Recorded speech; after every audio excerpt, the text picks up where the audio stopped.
Welcome to the Integrated Schools Podcast. I'm Andrew, a white dad from Denver. And I'm Courtney, a white mom from Los Angeles. Episode 4, Sacrificing Your Kid on the Altar of Social Justice. So, Courtney, this is one of the many things we hear a lot as a reason why a parent with the privilege of choosing a school won't choose an integrating school or a school where most of the kids don't look like their kid. So this is a conversation that Andrew and I had with Denise from Santa Fe. Denise is a mom of a first grader, and she's also on our Integrated Schools Parent Board and has been helping a ton with getting this podcast up and running. So you'll be hearing a lot from Denise in upcoming episodes because she's awesome and because she is often much kinder than I am. I'm not sure about that. She is pretty great. We were very excited to introduce her to you. This is not the only one of these things that comes up for people. There are a whole bunch of these, and I think, Courtney, you've sort of referred to it, piggybacking off of Beverly Daniel Tatum, as the smog. Can you tell us about the smog? Yeah, so the smog is really interesting, and I love how Beverly Daniel Tatum talks about it, and it kind of goes into all of these things that we breathe in and then also breathe back out without really acknowledging what they are. So we're both tools and complicitly recreating these narratives, and we don't always recognize the racism that's implied in those. So the smog is like all of the things that get said at the playground and in our mommy group around schools and what makes a quote unquote good school or bad school, those kinds of things. It's all of these stories together are things that I think we really need to work to change, and especially in, progressive liberal communities, right? Like, we're not carrying tiki torches and marching in Charlottesville, but we're still breathing in and out all of this pretty dangerous and toxic smog. So whenever we're talking about school integration, it's just this dicey game, right? Because if you're talking about why integrating schools, so schools where your kid might be the only one or one of a very few number of white and or privileged kids, when you're talking about integrating schools and what your kid gets out of it, that's important and that's real. And my kids have gotten a whole lot out of that. My family has gotten a whole lot out of that. But too far down that line is just opportunity hoarding. We're commodifying kids of color. Right. My kid will thrive better in the world because they had a Habitat for Humanity experience, and they were student body president, and they also were exposed to, 8.4 Black kids per year. Right. Just another kind of opportunity hoarding. We're just using actual people, which is really, really gross. Right. Yeah. But yet it is also good for our kids. Totally. You have to talk about it, but you can't talk about it too much. But then what's the other side? The other side is, I actually think that we need integrated schools in America. I think that's what's going to save us, right?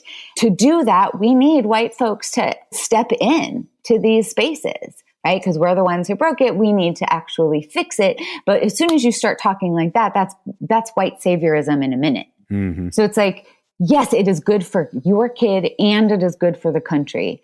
But white saviorism and opportunity hoarding are just like two polar ends of that. Right. And we want to try to skate right down the middle. We're never good at that. But it's important to say it out loud, and it's important to acknowledge it, and it's important to talk about it, because that's the only chance you have of doing it better. Yeah. And of somebody calling you out when you're not doing it right. Yeah. And here I'm hoping that my kids will do it better than I do. Yeah. I mean, I think there are some people who are just at baseline not going to ever be comfortable with a global majority school. And so they'll find, whatever sort of excuse the narrative says is okay to use to avoid having to really consider it. But I think there are a lot of other people, hopefully some of the people listening out there, who are really open to learning about these topics, who, care about this idea, but also have some real reservations and concerns about things. So today's episode is the first of what will be many that dive into just one of these concerns that we hear all the time. And we have a bunch more of these planned. We've got, I don't want my kid to be the only one. Is that school safe? What about the test scores? Will my kid have academic peers? So if there's one that you've been struggling with, one that you hear on the playground a lot, whatever, let us know. Shoot us an email, hello@integratedschools.org, and we'll see if we can't put together a podcast on it. Yep. We believe that the only way the narrative changes is if we all have a chance to talk through these different ideas and the implicit biases behind them. And I think that's how we drive change, right? This is the way we're going to take back the playground. Indeed. And now, on with the show.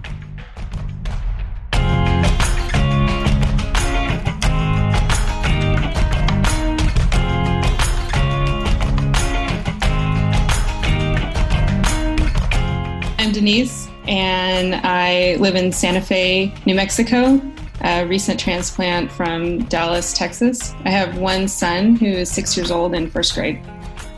Today, we wanted to talk about sacrificing our children on the altar of social justice. Woohoo! I don't know.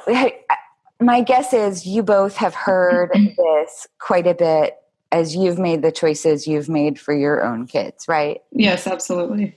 So how does it come out for you, Denise?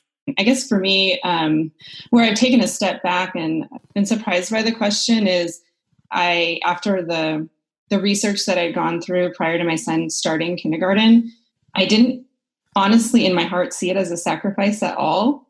I think that where I came to was trying to think about what education means and what I wanted for my son in terms of his education long term, which I think is a really, really difficult question to answer.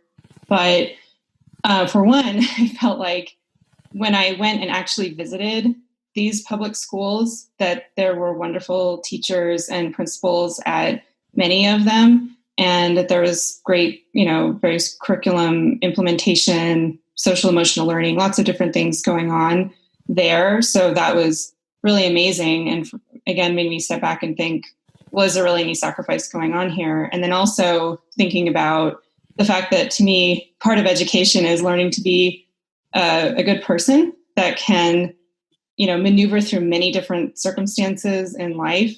And I think being friends with, learning with lots of different types of children with lots of different backgrounds is exactly how you're able to foster that type of education. Yeah, absolutely. It doesn't feel like a sacrifice to me, and I think a lot of that comes from experience. I went to an integrating school, the same school that my kids now go to, and that experience was very influential in who I became, and that was always a really important part of the education that I wanted for my kids. And so I think that the part of people feeling like it might be a sacrifice is just about not having experience with it. So I think, like Denise said, actually setting foot in the school makes a big difference in terms of how you feel about it.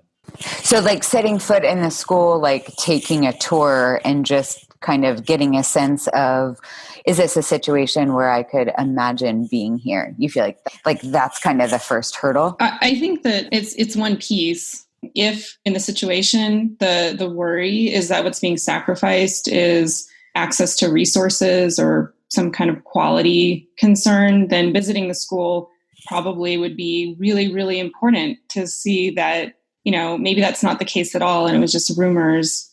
I mean, to me, it feels like you're sacrificing what? Your child's future, your child's safety, your child's curiosity. But what are you thinking that people are meaning when they're talking about sacrificing their kids? Well, I think on some level, people probably don't think about it that much, because I think that it's an easy way out. It's sort of socially acceptable to say, oh man, I would never sacrifice my kids. I want the best for my kid. And then we have this sort of shared definition of what best means in a school. So then nobody has to think too much beyond that. I mean, I think probably asking someone when they say, I don't want to sacrifice my kid, what exactly they think they're sacrificing gets away from the sort of cover that we have when we assume that everybody has the same definition of good school or best for our kid. Have you ever asked anyone what they meant? I did. Please tell me how that went. Well, it didn't go anywhere. For me, I want to always be very respectful of where each parent is in their own personal journey with this, because we all started somewhere. And so when I did ask, what do you mean by, bad school or sacrificing, it immediately went to defense and saying that schools are poorly funded. And as a result, public education is just bad everywhere. I have to really pay attention to test scores, even though I know that they're related to race and class. And it kind of stopped there. It didn't go into this full, interesting philosophical conversation that I was hoping for. I still think that it's a valid question, because I know for myself, it's one that I had to personally explore. I know we hear a lot of people talking about their mother-in-laws or, good friends, really challenging parenting choices.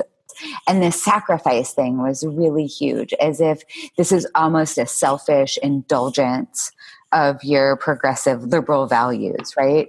That you're doing this to kind of signal your virtue, and somehow your child is going to pay the price for your terrible, terrible decision. Right. If you want to drive a Prius to signal your virtue, fine, but don't sacrifice your kid to signal your virtue. That's exactly right. Yeah. We have these conversations inside of my nuclear family sometimes, even though we've made the choice and we're in our second year of this and we're basically on the same page, but we still have moments of conversation when there's a challenge that arises and those questions come up of, are we still doing the right thing? And is this a social justice thing that is more a personal agenda rather than thinking about my family? But I reject that wholeheartedly because, again, going back to the beginning of our conversation, when I question what I think education is about and what it is I want my kid to get out of going through school for 14 years or whatever, it's that I need him to be able to relate to many different types of people, have empathy in the world. I mean, I think it's hard to do that now, right? Like, imagine the world that our kids will enter once they sort of enter adulthood, which will be even more diverse, even more interconnected around the world. The skills that they will need are so much more found right now in sharing space with people who are different from them, because that's what their lives are going to look like going forward.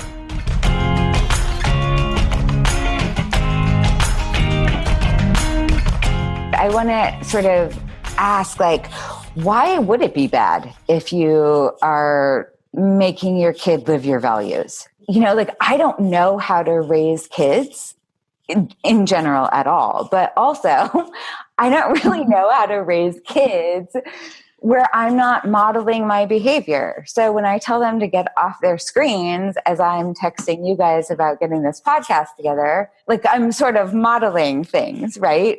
So now that they're sort of snarky 13 and 15, they're like, okay, we'll get off when you are. Right. Right. And so, okay, we'll get social justice when you do, because you put us in these, white privilege segregated schools. I mean, what's the point of raising kids if you're not trying to impart some values or, help them navigate how to be a human being? I mean, if you view your role as a parent as solely keeping your child alive and giving them as many opportunities as possible, I think you're missing the point. I do observe that parents feel that they can separate their social justice causes with parenting, for instance, through volunteering or donating, and that will satisfy those feelings that you want to feel like you're making a difference or you're doing something good in the world. And I guess maybe the point being that for me, they're completely collapsed.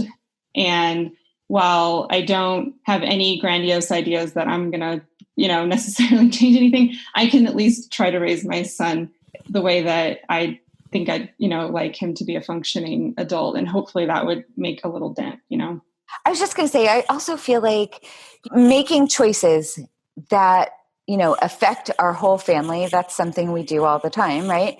But choosing to not support a system that is based in racism, we're not fixing it by sending my two kids to a place where they're the only or one of a small handful of white kids. We're not saving the world and we're not curing racism, but I'm teaching them how you don't support a racist system, at least in the ways that we can right now. I don't know, get an awareness of how their actions and their relationship to the world, is complicit or not in supporting those systems. Totally. Yeah. I mean, it's another thing that you are doing for your kids. You teach them to recycle. Them putting that can in the recycling bin does not solve the planet's problems, but everybody does their little piece and everybody, contributes their little bit. Maybe it's a slightly different scale than recycling, but it's a similar idea. You don't. You're kind of talking about the trash heap of American education system. Yeah. But I mean, nobody's like, oh my God, I can't believe you make your kids recycle. Yeah, no, I think Sacrifice your kids, ability to throw things in the trash just because of your justice values. How could you? I think that's the line people often draw, right? Like they're willing to view their own actions as an important part of the herd in a number of places, but then feel like somehow with how they raise their kids or what opportunities they give their kids or any of that should be separate, not viewed in the same light. And I think that's a problem. We can think of our actions as contributing to a whole in, voting or recycling, right? Yeah. Or what car we choose to put on the road. But we're not going to think about that in terms of our parenting choices. Yeah. So I know I'm going to botch this. This is not an exact quote, but I know Nicole Hannah-Jones had said that in essence, she obviously loves her daughter with all her heart. But she doesn't think that her daughter is more deserving or more special than any other child. And that if a school isn't good enough for her daughter, then it's not good enough for anybody's kids. And I think when I either read that or heard her say that, it struck me like lightning, because I thought, yeah, that is so profound, because we each as individual parents, and we live in a very individualistic society, we do tend to think that our child is the best thing ever. But in reality, as special as I may think my son is, he really isn't any more special than anybody else. And that helped me kind of reorient my thinking on this topic. Yeah, I mean, it's sort of a heavy lift for those of us who care about school integration, right? Like our sales pitches, come on, you're not special. Right. Like, your it's kid is hardly not special. Get over it. It's hardly an effective rallying cry.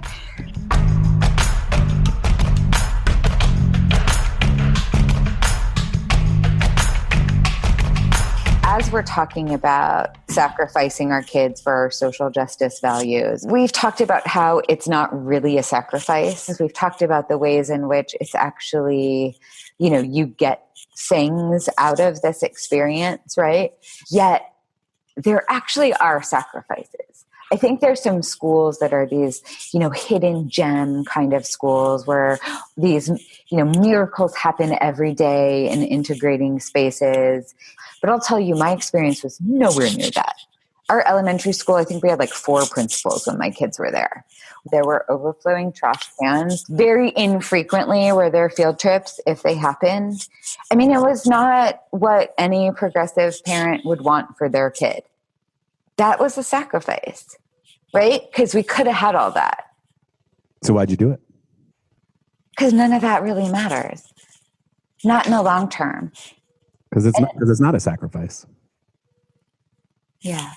It's a prioritization. Yeah. That's right. Because no matter what path we choose, there's going to be an upside and a downside. I mean, for anything, right? That's right.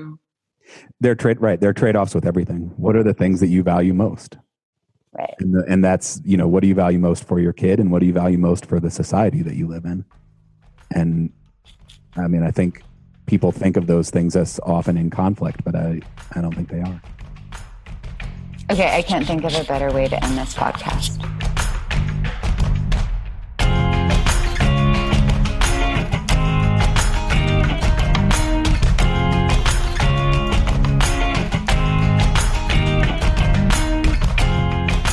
These are clearly not easy conversations, and these ideas require time. You just have to sort of sit and live with them for a while. So hopefully this one helps. I love Denise's point about the importance of stepping into a school.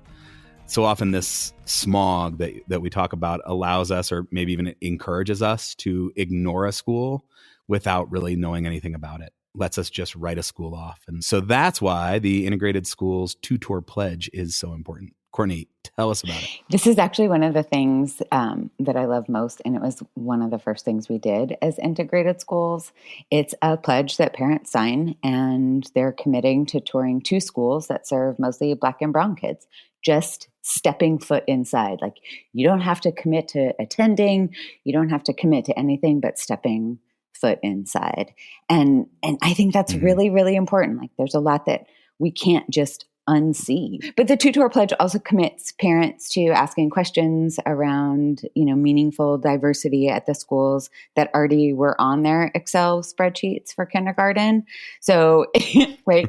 So if that, school that all the playground moms are talking about, does that school reflect the demographics of the city? Those kinds of questions I think are really important to ask of the, quote unquote good schools.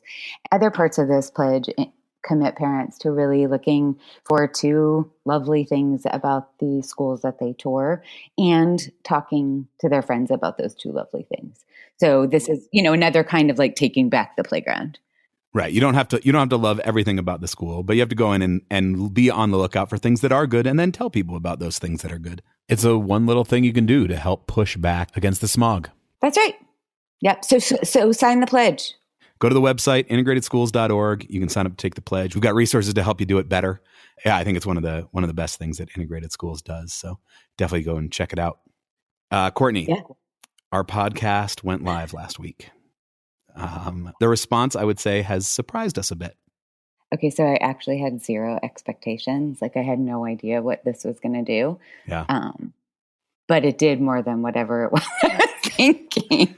A lot of people have downloaded these episodes.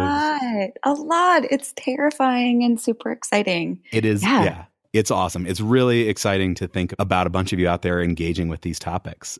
It's also totally terrifying. Yeah.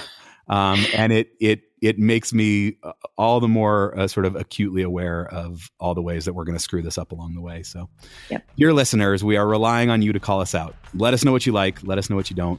Where are our blind spots? What are we missing? So shoot us an email. Let us know. hello@integratedschools.org. Even better, record us a voice memo and email it to us. Let us know what you're thinking after listening to the episode. Maybe we'll use some of that in upcoming episodes. We've already gotten some great feedback. So Monster Isle, whoever you are on iTunes, wrote, "The honesty of the guests made me examine my biases and behavior in regards to how I engage with my kids' education." Thank you, Monster Isle. Keep the reviews and ratings coming, and stay tuned. We have a lot more great episodes planned. See you next time.